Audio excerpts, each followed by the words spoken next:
जय भीम। महामहिम राष्ट्रपति जी के अभिभाषण पर धन्यवाद प्रस्ताव पर बोलने को आपने मुझे अवसर दिया, इसके लिए मैं आपका आभारी हूं। सभापति महोदय, सर्वप्रथम मैं बहुजन समाज में जन्मे सभी संतों, गुरुओं, महान पुरुषों को नमन करता हूं, जिनमें महात्मा ज्योतिबा फूले, डॉक्टर बाबा साहब अम्बेडकर और मान्यवर काशीराम साहब को मैं याद भी करता हूं आज के दिन पर। साथ साथ नगीना की महान जनता और भीम आर्मी और हमारी पार्टी आज़ाद समाज पार्टी काशीराम के साथियों का भी धन्यवाद करता हूं। इसके बाद अपने कुल गुरु जगत गुरु सदगुरु रविदास जी महाराज को भी मैं नमन करता हूं, जिन्होंने दुनिया को लगभग 600 साल पहले बेगमपुरा शहर के रूप में दुनिया का सबसे महान लोकतांत्रिक दर्शन दिया। अध्यक्ष महोदय, माननीय सभापति जी, 14 अगस्त 1947 को ये देश अंग्रेजों के अधीन था। 15 अगस्त 1947 को हम लोग आज़ाद हुए। 16 अगस्त 1947 को देश आज़ादी में था, लेकिन धन धरती राजपाट में बंटवारा नहीं हुआ। जो साधन संसाधन थे उनमें बंटवारा सही रूप से न होने के कारण एक बहुत बड़ी आबादी सुविधाओं से वंचित और सम्मान से वंचित रह गई। उनको सम्मान देने के लिए और अंतिम व्यक्ति तक सुविधाएं पहुंचे, इसके लिए लोकतंत्र की व्यवस्था हुई। लेकिन आज़ादी के 70 साल बाद भी हम कहाँ खड़े हैं, इस पर ये चिंता का विषय है। मैं मानता हूं कि सामाजिक न्याय तभी होगा माननीय सभापति जी, जब जातीय जनगणना पूरी होगी और जातीय जनगणना कराई जाएगी और साथ साथ संख्या के आधार पर आरक्षण जो है वंचित वर्गों का बढ़ाया जाएगा। उसके साथ साथ जब राष्ट्रपति जी अभिभाषण पर बात रख रही थी तो उन्होंने शहरी और ग्रामीण क्षेत्रों के विकास की बात कही और ये भी कहा कि दुनिया में सबसे उत्तम शहर हमारे यहाँ बने। लेकिन माननीय सभापति जी, 70% आबादी तो गांव में निवास करती है, तो गांव की आबादी के बारे में भी सोचना होगा कि उनका जीवन कैसे बदले। माननीय सभापति जी, उच्च शैक्षणिक संस्थानों में बहुजन समाज के जो छात्र हैं उनके साथ कास्ट एट्रोसिटी हो रही है, निरंतर उनकी हत्या हो रही है। साथ साथ जो सरकारी कर्मचारी हैं दफ्तरों में, उनके साथ भी जो SC ST OBC और मुस्लिम और अन्य धार्मिक अल्पसंख्यक उनके साथ भी माननीय सभापति जी जातिगत और धार्मिक जो है शोषण किया जा रहा है। इसलिए मेरी मांग भी है कि पुरानी पेंशन को भी अध्यक्ष जी बहाल किया जाए। जो कर्मचारी देश की सेवा में लगे हैं उनका भी सम्मान होना चाहिए। साथ साथ सभापति जी, भाजपा ने चुनावी लाभ के लिए सबका साथ सबका विकास के नारे दिए जो खोखले हैं, क्योंकि 10 साल में दलित, पिछड़े, आदिवासी, मुस्लिम और अन्य धार्मिक अल्पसंख्यक जो अत्याचार हुए हैं वो किससे छिपे हुए नहीं हैं। ये गलत है, ये बंद होना चाहिए।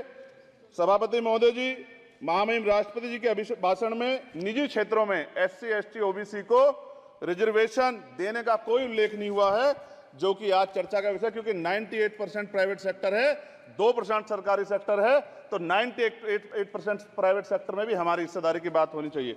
माननीय सभापति जी, आशा कार्यकर्ताओं, आंगनबाड़ी वर्करों, भोजन माताओं के वेतन वृद्धि पे भी कोई उल्लेख नहीं हुआ है, वो भी अभी नंगे, उन पर भी सोचना पड़ेगा।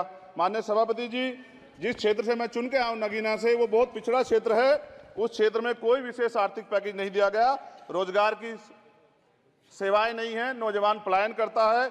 IIT, IIM, एम्स, केंद्रीय विद्यालय आदि शिक्षा में और चिकित्सा संस्थानों की स्थापना होनी चाहिए, जो कि नहीं है। और माननीय सभापति जी, मानसून सत्र आ गया है, मेरा क्षेत्र बाढ़ से बहुत प्रभावित है, इसलिए मैं आपसे आग्रह करूंगा कि वहां के लोगों को बाढ़ से निजात दिलाई जाए। माननीय सभापति जी, चीन हमें आंख दिखा रहा है और लगातार हमारे देश की सीमाओं में घुसपैठ कर रहा है, इसलिए अग्निवीर योजना को हटाकर पुनः सेना भर्ती शुरू की जाए और साथ साथ भारत की सबसे प्राचीन व बहादुर रेजिमेंट में से एक चमार रेजिमेंट को पुनः बहाल करा जाए, ऐसा भी मेरा आपसे आग्रह है। माननीय सभापति जी, पिछले सारे प्रधानमंत्रियों ने मिलकर जितना कर्ज लिया है उससे दुगना कर्ज हमारे वर्तमान के प्रधानमंत्री जी ने लिया है। किसान अगर अपना कर्ज माफ कराने के लिए जाता है तो लाठी झेलनी पड़ती है, जबकि सरकार ने धन्ना सेठों का 15 लाख करोड़ रुपया माफ किया है। इस ओर हमें ध्यान देना पड़ेगा, हमारी आने वाली पीढ़ियों को ये कर्ज चुकाना पड़ेगा। माननीय सभापति महोदय जी, किसानों को MSP की लीगल गारंटी तथा किसानों का कर्ज माफ होना चाहिए। साथ साथ 2 अप्रैल 2018 को SC ST के बच्चों पे बहुत बड़े पैमाने पे मुकदमे लगे थे, वो हमारी लड़ाई सही थी, ये सुप्रीम कोर्ट ने माना और बाद में सरकार ने माना, वो मुकदमे तुरंत वापस होने चाहिए। माननीय सभापति जी, प्रेस जो है उस पर भी शिकंजा कसा जा रहा है। जो पत्रकार सरकार के खिलाफ बोलता है नौकरी से हाथ धोना पड़ता है, और सोशल मीडिया हमारा हथियार है, उस पर तरह तरह के प्रतिबंध लगाए जा रहे हैं और विरोध करने वालों को सोशल मीडिया हैंडल भी सस्पेंड करा दिए जा रहे हैं। साथ साथ सभापति जी, पेपर लीक और परीक्षाओं के कैंसिल होने से देश के नौजवानों का भविष्य खतरे में है। नीट, यूपी सिपाही भर्ती सभापति जी और 69,000 शिक्षक भर्ती में आरक्षण घोटाला हुआ है, कोई पूछने वाला नहीं, खून के आंसू रो रहे हैं बच्चे, बेरोजगारी का दंश युवा झेल रहे हैं। इसलिए मेरा आग्रह है कि युवाओं के लिए कृपया समाप्त करें चंद्रशेखर। माननीय सभापति जी, मैं पहली बार बोल रहा हूं, आप कहेंगे मैं बैठ जाऊंगा, मैं आपकी बात, मैं संवैधानिक मर्यादा का पालन करूंगा, मगर हम तो माननीय सभापति जी सुन ही रहे हैं। आप बोलिए, 1 मिनट। धन्यवाद। 1 मिनट और बोलिए। अध्यक्ष सभापति जी, नारी सम्मान की बात करने वाली सरकार, हमने मणिपुर देखा सर, हमने पहलवान बेटियों का हर्ष देखा सर, और हमने सर हाथरस की बेटी का हर्ष देखा सर, और हाथरस के परिवार को जो वादा किया था सरकार ने वो भी पूरा नहीं किया। और महिलाओं में भी, स्पेशली दलित, पिछड़े और मुस्लिम वर्ग की, आदिवासी वर्ग की महिलाओं के साथ आज भी एनसीआरबी का डाटा कहता है सर जो जुल्म हो रहा है वो सहनीय नहीं है सर। साथ साथ कोविड में तैरती, हमने कोविड में बहुत सुना सर, कोविड में तैरती लाशें भी गंगा में हमने देखी है सर, और मजदूरों का हाल भी हमने देखा है। सभापति जी, बस सब समाप्त कर रहा हूं।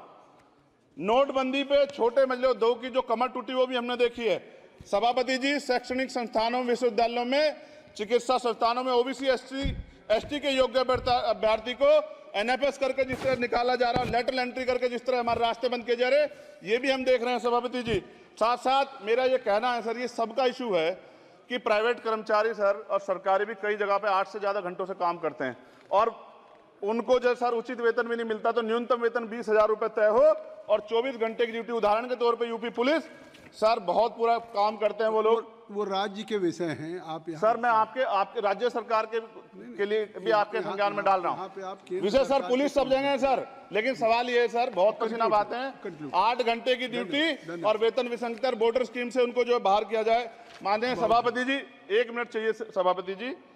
राष्ट्रपति जी ने धर्म के बारे में बात की थी, राम मंदिर से पहले हमारे गुरुघर तुगलकाबाद का फैसला आया था राष्ट्रपति जी, वो सभापति जी अभी तक दिल्ली में स्थित सदगुरु रविदास जी महाराज का गुरुघर नहीं बना। साथ साथ सभापति जी, अपनी बात को खत्म करते हुए मैं आपसे कहना चाहता हूं कि जितना देश दूसरों का है सर, इतना हमारा भी है। हम मरने के लिए पैदा नहीं हुए, जो चाहता है हमारी हत्या कर देता है। मूछे रखने पे, घोड़ी पे बैठने पे, मटकी छूने पे हमारी हत्या हो रही है। क्या बदला है सर 70 साल बाद भी?